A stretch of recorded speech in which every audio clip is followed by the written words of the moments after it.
Alitshoni lingenazi indaba. Chopha ndikubalisele. Licela uncedo inina laseSamora eKapa nelinengxaki yokutshaya izipoponi zesinefu ezintlanu ngosuku. Inina lihlala kummandla waseSamora nelendele koFaku oOthahla. Lithi linqanqatheka kude kuphele imali, nto leyo ibangela lixabane neqabane lalo.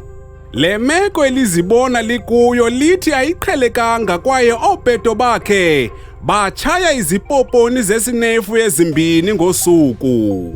Ukanti uAusi lo ukwakhala ngokuba xa yonkinqa iteksi koopeto bakhe bayamvimba de bamblutike kuWhatsApp.